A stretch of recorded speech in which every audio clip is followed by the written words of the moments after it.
I pressed my back against the elevator wall, feeling the cool metal through my dress as he stepped closer. The space between us had vanished in seconds, replaced by something electric, dangerous. His breath was warm against my neck, his body radiating heat in the confined space. "We shouldn't," I whispered, but my hands were already reaching for him, contradicting every rational thought in my head. He smiled, that knowing, confident smile that had caught my attention the moment I saw him. Sometimes the best things happen when we stop thinking so much. His fingers traced along my jaw, tilting my face toward his, and I knew there was no going back. Hey, if you're enjoying this wild start, do me a favor and hit that like button, subscribe, and tell me in the comments what you think happens next. It started innocently enough. I was running late for a client meeting on the 40th floor of one of Miami's sleekest high-rises, my heels clicking against the marble lobby as I rushed toward the elevators. The building was all glass and steel, the kind of place where million-dollar deals happened over lunch and everyone looked like they belonged on magazine covers. I slipped into the elevator just as the doors were closing, breathing hard from my sprint across the lobby. That's when I noticed him. Tall, dark hair slightly tousled like he'd been running his hands through it, wearing a perfectly tailored suit that couldn't hide the athletic build underneath. He was leaning casually against the back wall, a small smile playing at the corners of his mouth as he watched me catch my breath. "Close one," he said, his voice low and smooth with just a hint of amusement. I smoothed my dress and checked my reflection in the polished steel doors. "Story of my life. I'm always cutting it close." "Well, you made it. That's what matters." His eyes met mine in the reflection, and I felt a little flutter in my stomach. There was something about the way he looked at me, like he was seeing more than just a flustered woman in a hurry. "What floor?" he asked, finger hovering over the buttons. 40, I said, noticing he'd already pressed 35. The elevator began its smooth ascent, and I found myself stealing glances at him. He had strong hands, I noticed, and when he caught me looking, his smile widened just slightly. There was confidence in his posture, the way he held himself, like someone who was used to getting what he wanted. "Business meeting?" he asked, making conversation as the floors ticked by. "Client consultation. I'm a freelance marketing consultant." I turned to face him properly. "You?" "Architecture firm. We're designing a new resort complex down in the Keys. Sounds exciting." "It has its moments." His gaze traveled down my body, slowly, appreciatively, before meeting my eyes again. Though this elevator ride is turning out to be more interesting than expected, I felt heat creep up my neck at his directness. There was something thrilling about the way he looked at me, like I was the most fascinating thing he'd encountered all day. "Is that your usual pickup line for trapped elevator companions?" He laughed, a rich sound that seemed to fill the small space. "Only when they're as beautiful as you." The compliment hung in the air between us, and I felt my pulse quicken. This was dangerous territory, flirting with a complete stranger in an elevator, but something about him made me want to play along. "You don't waste time, do you?" I said, trying to keep my voice light despite the way my body was responding to his proximity. "Life's too short for wasted time." He pushed off from the wall, taking a step closer. "I'm Ethan, by the way." "Ruby." My name came out breathier than I intended. "Ruby." He repeated it like he was tasting it. Beautiful name for a beautiful woman. The elevator continued its climb, but it felt like time was slowing down. The space seemed to be getting smaller, the air thicker. I could smell his cologne now, something expensive and masculine that made me want to lean closer. "You know," Ethan said, his voice dropping lower, "I was having a terrible morning until I got on this elevator."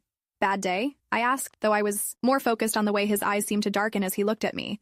"Boring meetings, demanding clients, the usual." He took another small step forward, but now I'm thinking it might turn out to be a very good day after all. My breath caught as he moved closer. We were standing barely 2 feet apart now, and I could feel the energy crackling between us. This was insane. I didn't even know this man. But something about the confined space, the anonymity, the sheer spontaneity of it all made my heart race with excitement. "Ethan," I said softly, not sure if I was warning him or encouraging him. "Ruby," he replied, reaching out to brush a strand of hair from my face. His fingers lingered against my cheek, and I felt myself leaning into his touch. That's when the elevator shuddered to a stop. We both looked up at the floor indicator, which showed we were stuck between the 22nd and 23rd floors. The lights flickered once, then steadied. "Well," Ethan said, his hand still cupping my cheek, "looks like we have some time to get better acquainted." I should have been concerned about being trapped. I should have reached for the emergency button or my phone. Instead, I found myself stepping closer to him, drawn by something I couldn't name or resist. "What did you have in mind?" I whispered. His thumb traced across my lower lip and I felt a shiver run down my spine. "I think you know exactly what I have in mind." The rational part of my brain was screaming warnings. Stranger, confined space, broad daylight, but my body was responding to something much more primal. The heat between us was undeniable, the chemistry instant and overwhelming.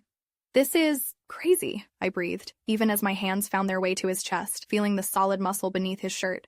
The best things usually are. His other hand settled on my waist, pulling me closer until there was barely an inch between us. I could feel his warmth, his strength, the steady rhythm of his breathing.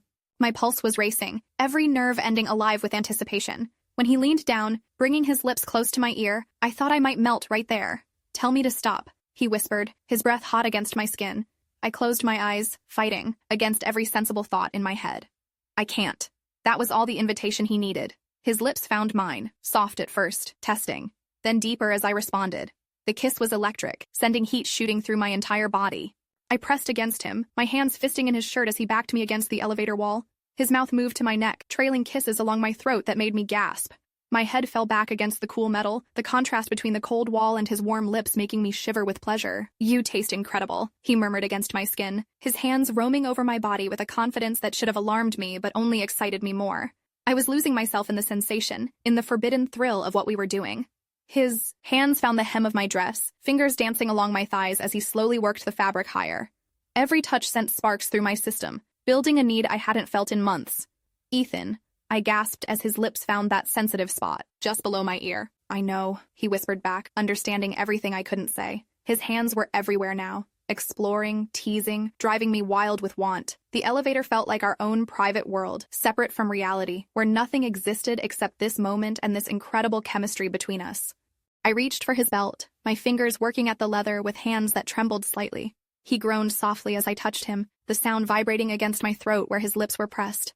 "Are you sure?" he asked, pulling back to look at me, his eyes dark with desire but still giving me a chance to change my mind.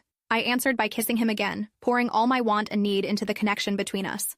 He responded immediately, his hands gripping my thighs as he lifted me slightly, pressing me more firmly against the wall. The sensation was overwhelming, his body against mine, the heat building between us, the absolute rightness of this moment, despite how wrong it should have felt. I wrapped my legs around his waist, drawing him closer, needing more contact, more connection. His breathing was ragged now, matching my own as we moved together in the confined space. Every shift, every touch, every whispered word was building toward something inevitable, something neither of us seemed able to resist. "God, Ruby," he breathed against my lips. "You're incredible." I couldn't form words, could only respond with touch and movement and the soft sounds escaping my throat. The world had narrowed to just this, his hands on my body, his mouth on mine, the growing tension that threatened to consume us both. He was gentle but insistent, patient but urgent, and I found myself responding to his rhythm instinctively. The elevator around us faded away, replaced by sensation and heat and the most intense connection I'd ever felt with another person. Time seemed suspended as we moved together, lost in our own private universe. His touch was everywhere, sending waves of pleasure through my body that built higher and higher until I thought I might shatter from the intensity. "Look at me," he whispered, and when I opened my eyes, the connection between us deepened even further.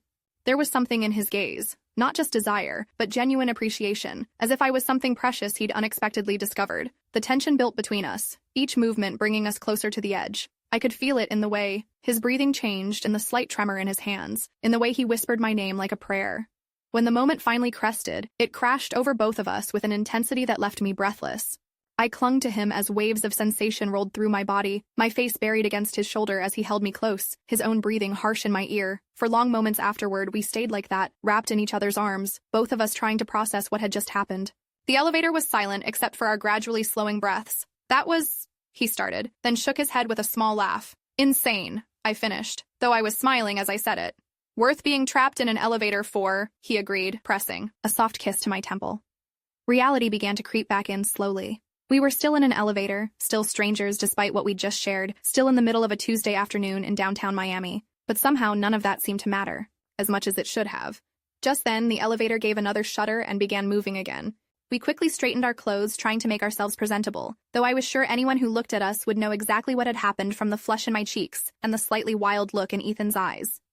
"Floor 35, the automated voice announced as the doors slid open. Ethan hesitated for a moment, looking at me with an expression I couldn't quite read. Then he reached into his pocket and pulled out a business card, quickly writing something on the back.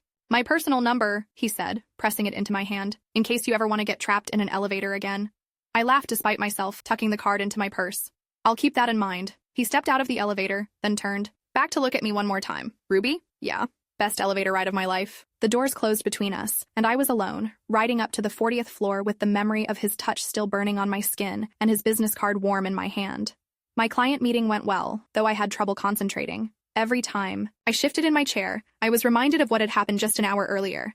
I caught myself touching the card in my purse, thinking about the way Ethan had looked at me, the way he'd whispered my name. That evening, I found myself staring at his number, debating whether to call. It had been spontaneous, electric, perfect in its moment, but was it something that could exist outside of that elevator? Or would trying to recreate it only diminish what we'd shared? In the end, I decided some moments are meant to stay perfect in memory. But I kept his card, tucked away in my wallet, like a secret reminder that sometimes the most incredible experiences come from the most unexpected places. Though I have to admit, every time I get in an elevator now, I find myself hoping it might get stuck. So tell me, if you found yourself in that elevator with someone like Ethan, would you have taken the risk? Would you have let the moment carry you away, or would you have pressed that emergency button? Drop your thoughts in the comments. I'm dying to know what you would do. And if this story got your heart racing, don't forget to like, subscribe, and hit that notification bell. Trust me, you won't want to miss what's coming next. Retry Claude can make mistakes. Please double-check responses.